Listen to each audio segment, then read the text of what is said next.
Blam. All right. So we've got JTizzle with the Frostlass, Venusaur, the Alolan Slash, not Shadow, Quagsire, not Shadow. Those are specifically not Shadow. And you've got Clefable and Lickitung over here on PalletTown PvP side. And then over with MatthewBraeker, we see the Credilli, the Shadow Gliscor, the Cofagrigus, Hypno, non-Shadow, the Toxicroak, and a Seaking. I mean, that's a really solid team to me, but it is pretty spicy, all things considered.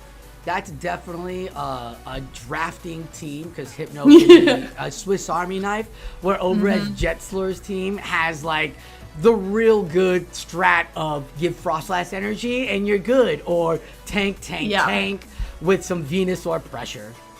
Yeah, I mean, I really like a lot of those Pokemon personally. So let's see how these two teams duke it out. And we see MatthewBraeker's Hypno against that Clefable. This Hypno is sporting what can be considered a pretty typical moveset of one Elemental Punch, in this case Fire Punch, and the Shadow Ball. Oh, JTizzle trying to make the catch, didn't make the catch properly, and now Toxicroak is now countering away on this Lickitung. Lickitung's gonna throw that body slam. Hey, guys, it ain't gonna do much. It's gonna take it to a half, but you know what? I mean, Toxicroak's pretty glassy. Doesn't want to take too many of those, and these licks are chunking too. And it's got Dynamic Punch, not Sludge Bomb. So if that fairy comes back in, Toxicroak doesn't really have an answer to that. So I like the showing off Mud Bomb first and seeing if they can get the third Pokemon to come out. Yeah, and both players have now put up their first Protect Shield, and Toxicroak will be able to just barely get to that Mud Bomb, but actually attempts to farm down and has a little excess of energy. The Hypno comes in with energy ready, but only one Confusion takes out the Lickitung from JTizzle. Yeah, I mean, you want that Hypno. It's a 5-turn move. It's got 2 charge moves ready to go. Now, this will be super effective if it doesn't go through, and it won't go through. No. Does the attack debuff happen either? No. Now you've got 2 Fire Punches, which are pretty neutral. Clefable's a pretty healthy Pokemon, so it can take the damage, but a couple more of those, and you're not going to want to see it. And there's still a shield left on JTizzle. JTizzle rightly calls that bait, knowing it could have been the Shadow Ball, but absolutely calling that MatthewBraeker wants to get that last shield out of play. And the Moonblast does land on the Hypno for a significant amount of damage. Ooh, Hypno's got 2 energies, 2 Fire Punches ready to go.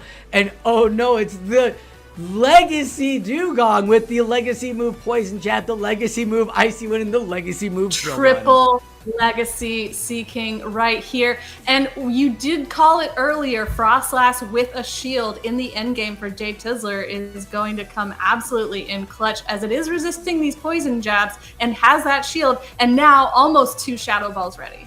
This Shadow Ball has to take out this Frostlass. She doesn't have much health left, so she can't be taking all this extra poison, because 1 Confusion and she's out. Remember, Hypno's got energy. I don't know the full stat here on who wins ATK CMP, but Frostlass for sure. Frostlass and she needs to have a move ready to throw against this Hypno before the Confusion can land, and she does. Getting to that Avalanche just in time, knocking MatthewBraeker's Hypno out of the game. 1 early point for PalletTown. Wow, JTizzle playing on the ATK stat right there. That's that macro play. That's that macro play down to the wire, and good on recognizing that, because MatthewBraeker had 2 Fire Punches ready to go. Even if that shield was to come out, that Fire Punch was to still come out, she'd have to, if there would have ended right there and she still needed 2 more Avalanche, 2 more Powder Snows, she would. That's why he could not throw that energy against Seaking. He knew that he absolutely needed to have the move ready to throw before the Confusion could go all the way through. And in our next matchup, we do see the exact same leads from both competitors here. I wonder how they'll play it out this time. We do see in the back the same line for JTizzle.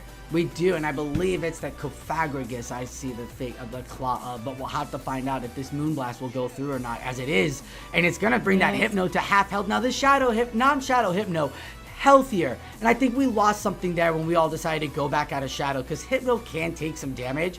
Doesn't like the lick, but it can take it. So it's a great move here, especially when you can have any sort of elemental punch, as a body slam's going to get shielded here from Toxicroak, and that's a good call.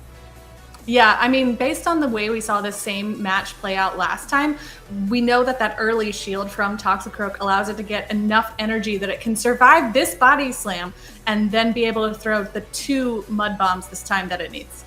Not only that, like, still hasn't revealed Dynamic Punch. So, if needed, MatthewBraeker could literally throw a Dynamic Punch early on that. And JTizzle just going to let the Lickitung go. Knowing that this Toxicroak is so low health that now he'd rather have the shield advantage. You think he's calling same team? You think he's calling same team, double poison, Hypno, ABB in the back? Yeah, I think he's guessing. And we do see the Clefable from JTizzle throw up a shield expecting that Sludge Bomb, but being disappointed. That was huge. That right there by MatthewBraeker, again, getting the shield and not releasing that second move information. The reason why he got the shield. Will it play factor here? We'll find out as Clefable takes the Fire Punch and now gets to that Meteor Mash. Gonna throw it, and we'll see if he gets the shield. Yeah, I think, yes, MatthewBraeker does let the Hypno go, depending now on the Seeking in the end game with the shield to counter Frostlass with a shield. Right, and Seeking, the early drill run user. This is what everybody's like, oh, Dugong, oh, Alolan Sandslash. Nah, Seeking was the early drill run user. Look at that pressure it puts down. And I mean, Frostlass is resisting the poison jabs, but as you mentioned in the previous matchup, I mean, she can't let too many through, so she has to overfarm a little bit, and Seeking does give up the shield early this time, but now going to be met by a Shadow Ball just in time. Is that enough? I remember it survived with Red last time, and there's still a good amount of health on Clefable. Oh, just it's not barely enough. A couple HP, and 1 Powder Snow knocks out the Seeking. Oh my gosh. I mean, that was a really intense photo finish moment, if ever I saw one. Frostlass with 1 HP. Why aren't people banning Frostlass? You know how many times I've seen Frostlass just do Frostlass things all the time. Frostlass and a shield, right? That's all you need with energy. It's been proven over and over and over again. So JTizzle now securing 2 early points for PalletTown with that Frostlass in the back. I mean, we saw the same 3 Pokemon on each side, just slightly different plays. And now we do finally see a change up with MatthewBraeker's Hypno matched against JTizzle's Lickitung. Yep, and that's great. They're a beautiful call here. There really isn't anything to scare off the poisons that MatthewBraeker can't draw out real quickly and then go to town. But I'm surprised the Quagsire isn't the first thing that came out, and it's the Frostlass, because Frostlass with energy's there, but she was behind as she takes the drill run. Yeah, she can take 1 and knows that the resistance to these poison jabs allows her to get quite a bit of overfarm, even though this Icy Wind is going to put a lot of hurt on the Shadow Ball damage that she's hoping to get. Yeah, and this might be smart. Matthew might not even just shield. Like, let it go. Maybe survive and throw off 1 more. You could do it. Oh, he did it again. Seeking ain't going down.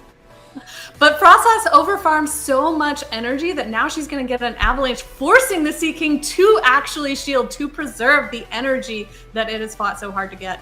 Understanding that Powder Snow isn't doing damage and he can get that charge move there, lets that Seeking go and recognizes the in-game macro. MatthewBraeker, the professor of BTW, really showing up what he hides behind those beakers. Exactly. And so we do see Seeking able to land an Icy Wind, which further debuffs this Lickitung. And now Toxicroak is going to come out only to be met by the opposing Quagsire, but a quick swap into that Hypno. Now, Fire Punch has been revealed on this Hypno, so Quagsire can actually do quite a bit of damage before it has to worry about the threat of a potential Shadow Ball. Yeah, really the only thing Quagsire is worried about is this confusion.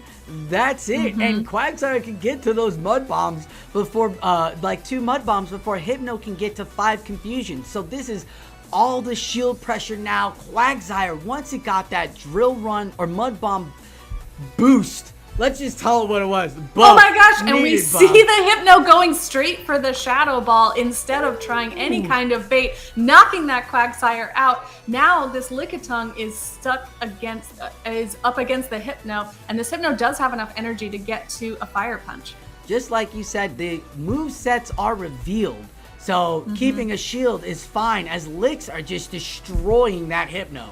Now you have the shield in the back for the Toxicroak for no matter what. And it's loaded. You got two body slams ready, and Toxicroak is, while it's dealing super effective damage with the counters, like it does not like taking all of this charged attack damage. No. This won't KO it. It will come down to a couple of punches and licks, so we'll have to find out if MatthewBraeker can get the W. One moment time! No, just barely not. Oh my gosh. That Toxicroak always up against that Lickitung, and in a matchup that seems pretty straightforward on paper, able to turn it around, giving JTizzle 3 points for PalletTown. Wait, sorry. Toxicroak just won that, right? Sorry, my bad. No.